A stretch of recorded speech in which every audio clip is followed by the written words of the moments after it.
सुकमा के जिले में भी एक बहुत भयंकर घटना आई है और ये घटना आम नहीं है। वहां पे फसल लूटी गई है और करीब 8 ग्राम पंचायतों ने जाकर के निर्णय लिया है। निर्णय लेकर के फिर उन लोगों ने जाकर के वहां के जितने ईसाई परिवार हैं उनके करीब 90 एकड़ जमीन की धान को लूट लिया और एक किस्म से खुली चुनौती दे रहे हैं कि अब संविधान हम पे लागू नहीं होता, तुम्हें जो उखाड़ना। पुलिस बोल रही है आप ऐसा काम नहीं कर सकते, आप उसको फसल नहीं काट सकते। कहता हम तो काटेंगे, तुमको क्या करना है। कहता हमने निर्णय लिया है, हमारी जमीन है, हमारा देश है, मतलब बाकियों का देश नहीं है। उनने बोला संविधान की आप अपनी पुंगली बना लो, हमारा गांव तो हमारे कानून से चलेगा, ऐसी बातें कही है और इस पे कोई भी संज्ञान नहीं ले रहा है। उसके बाद दूसरे दिन ये लोग आए, वहां पे पूरा फसल को काटे और करीब 90 एकड़ की फसल को जो कई कई लाखों में जाती है, 40-50 लाख से ऊपर की है, उसको ले जा करके ये लोगों ने अपना घर में रख लिया है। उसके बाद हम लोग फिर दौड़े दौड़े पुलिस थाने में गए। आप यहाँ पे अब पुलिस की शैतानी देखिए। उनको हमने आवेदन दिया कि ये हमारे साथ घटना हुई है, इसके आप एफआईआर करिए करके हमने आवेदन दिया। पुलिस ने वहाँ के बड़े प्यार से मोहब्बत से बिठाया उन लोगों को, आदिवासी लोग हैं, और उनसे मीठी मीठी बात की, कागज को लेके रख लिया और कहता चलो हम चलते हैं वहाँ पे। और वहाँ पे इन लोगों ने तुम्हारा खेत देखते हैं कहाँ काटा है, तो वो उस झांसे में आ गए। वो खेत में वहां पे चले गए और खेत में जाकर के देखा तो पहले से ही वहां पे हजारों लोगों का हुजूम लगा हुआ था और ये करीब 30-40 लोग थे जो शिकायत करने आए थे। उनको ले जाके उन भेड़ियों के बीच में पुलिस ने छोड़ दिया और पुलिस वहां से गायब हो गई। और पुलिस उनको बोली आप लोग देखो बातचीत करो और फिर जैसा होता हम तो आपके साथ है करें, और वहां से निकल गए।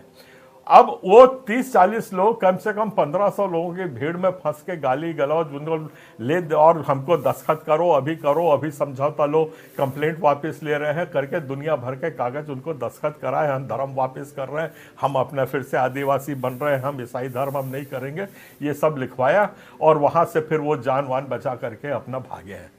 ये रवैया चल रहा है आज हमारे देश में, जहां संविधान की कोई औचित्य नहीं रह गया। पुलिस को बोलने के बावजूद, उसको बोलने के बाद भी, समझाने के बाद भी, हमारी शिकायत होने के बाद भी आज हमें किसी भी किस्म का रक्षा सुरक्षा नहीं मिला। संविधान को सब बिल्कुल ताक पे रख दिया गया है और वहां भी यही नारे लग रहे थे कि हमारा कोर्ट क्या उखाड़ लेगा। तुमको हाई कोर्ट खूब जाने का शौक है, आप हाई कोर्ट वाई कोर्ट जाते रहिए और जज को बुला दीजिए यहाँ पे, उसके भी हम पानी यहीं पिला देंगे। ऐसी बातें वहां पे बोली गई हैं जिसका हम तो एफिडेविट बना करके अब देंगे, पर अब कुछ उम्मीद दिखती नहीं। आज पुलिस एक किस्म से हाई कोर्ट को भी चुनौती दे रही है। पुलिस का कहना है हाई कोर्ट क्या करेगा, एक आदेश पार करेगा और जो कुछ करना है वो तो हमको ही जमीन पे करना है, वो हम देख लेंगे। इस किस्म की भावना पनप रही है। एक खाली हमारे समाज के साथ नहीं है, कई समाज इस चपेट में आते जा रहे हैं। तो छत्तीसगढ़ के नागरिकों देख। जय मसीह की। God bless you all of you. प्यारे परमेश्वर के प्यारे बच्चों, आज मैं आपके पास परमेश्वर के उस ध्यान देने वाली बातों के ऊपर गौर करना चाहता हूँ जो आप लोग जानते भी हैं, परंतु वो चीज हमें दिखती नहीं है। क्यों नहीं दिखती है? क्योंकि ये मेरा अनुभव है। मैं आपको बताना चाहता हूँ कि जिस तरह से हम परमेश्वर के जीवन में आते हैं तो हमारे जीवन के अंदर हमारे जीवन को बदलता हुआ हम देख पाते हैं, और उसी कारण हम जब मसीह बन जाते हैं तो परमेश्वर की योजना की तरफ हमारा हृदय और हमारा मन उसी तरफ जाता है। चाहे हम ना चाहें तो भी हमारी आत्मा परमेश्वर को ढूंढती रहती है। परंतु होता क्या है, मैं जो चीज आपको ध्यान देने वाली बात बताना चाह रहा हूँ वो ये है कि जब हम नाना प्रकार की बुराइयों में पड़ जाते हैं, नाना प्रकार के कठिनाइयों में रहते हैं, हम प्रार्थनाएं करते हैं, उसका जवाब नहीं मिलता। परंतु क्यों? जबकि परमेश्वर ने हमारे लिए अपनी जान दी है, वो क्रूस पर उसने लहू बहाया इसी दिन के लिए कि हम लोग ये ना कहते रहे कि हमारी जिंदगी कब बदलेगी, और ये ना कहते रहे कि ये रोग हमारे कब ठीक होंगे, और ये ना कहते रहे कि हमारे लिए ये व्यक्ति प्रार्थना करेगा तो हम चंगाई को पाएंगे। ये सब चीज का उत्तर हमारे अंदर ही है, क्योंकि परमेश्वर ने हमें जब चुना था तो उसने हमें ये नहीं देखा था कि हम किस रूप में हैं, किस स्वभाव में हैं और किस प्रतिक्रियाओं पर जीवन जी रहे हैं, परंतु उसने हमारे हृदय को जांच लिया था। उसने हमें हमारी माता के गर्भ से वचन के अनुसार हमें चुन लिया गया था। परंतु आज हम इस संसार में भटके हुए हैं। हम लोग परेशान हैं। हम लोग अपनी आत्मा को शांत नहीं कर पा रहे हैं। पर उसका कारण क्या है? हम क्यों अवेयर नहीं हो पा रहे? क्यों हम अपनी प्रार्थनाओं को पूरी तरह से होते हुए नहीं देख पा रहे? इन सब के ऊपर मैं आपको वो चीज बताना चाहता हूँ जिस पर आप ध्यान देंगे और परमेश्वर के जीवन में अपनी सफलताओं को, अपने छुटकारे को और अपने उद्धार को पा लेंगे। तो मेरे भाई बहनों, आप सबसे मेरा निवेदन है कि इस वीडियो को पूरा देखिए, लाइक करें, सब्सक्राइब करें। मैं आपको वो वचन के द्वारा बताने जा रहा हूँ जिसके द्वारा आप पहले से छुड़ाए गए हैं। मैं ये भी जानता हूं कि आपको सब पता है, परंतु मेरा बताने का फर्ज है।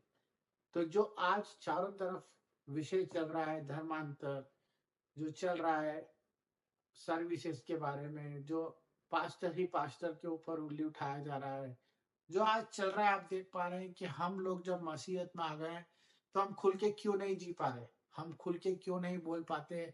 हम अपनी बात, अपना प्रचार, जो हमारी आत्मा हमें बोलने को रोज रोज कोसती है, और हम अपने घर में ही परमेश्वर का प्रचार नहीं कर पाते। मैं देखता हूँ कि बहुत से घरों में परमेश्वर की बात को रखने के लिए भी इंसान मौके को देखता है। परंतु ऐसा क्यों? क्योंकि ये सब चीजें इसलिए हो रही है क्योंकि हम वचन को पढ़ नहीं रहे हैं, हम वचन पर अमल नहीं कर पा रहे हैं। हम प्रार्थना तो करते हैं परंतु वचन में नहीं बढ़ पा रहे हैं। क्योंकि परमेश्वर का वचन यही कहता है कि जो वचन पे चलेगा वही उद्धार पाएगा। जिस तरह यीशु मसीह ने, जब उसकी परख हुई तो उसने सिर्फ यही कमांड की कि लिखा है कि जब उसकी रोटी की परीक्षा हुई, उसे राजवैभव दिखाने की बात हुई और उस पर ये बातें कही गई कि तू दंडवत कर और तुझे सब कुछ मिल जाएगा। उसी प्रकार आज हमारी संसार में परख हो रही है। वो हमें बीमारियों में मिल रही है, वो हमें लाचारियों में मिल रही है, वो हमारे ऊपर आरोप लगाया जा रहा है, आपस में हम लोग लड़ रहे हैं। ये सब एक ही चीज का उदाहरण है कि हम अपना उद्धार क्यों नहीं पा रहे, क्योंकि हम वचन पर कमांड नहीं कर पा रहे। हमें वचन को सुनना भी है और वचन को बोलना भी है। हमें सुनने वाले कान तैयार करना है और देखने वाली आंखें। हमें बोलने वाला जीव जो हमारे वचन के ऊपर और हमारे परमेश्वर की हर एक बात को सुनता है और परमेश्वर की हर बात को कहने वाला हो। लीडर होके चलने वाला बनना है। हमें वचन पर अमल करने वाला बनना है। तभी हम परमेश्वर की संतान और परमेश्वर के कामों को होता हुआ देखेंगे। यही हमारा जीवन है। अगर हम वचन को पढ़ेंगे और वचन पर चलेंगे तो मेरे भाई बहनों, आप जो प्रार्थना करेंगे वो सब पूरी होगी। God bless you. Thank you. जय मसीह।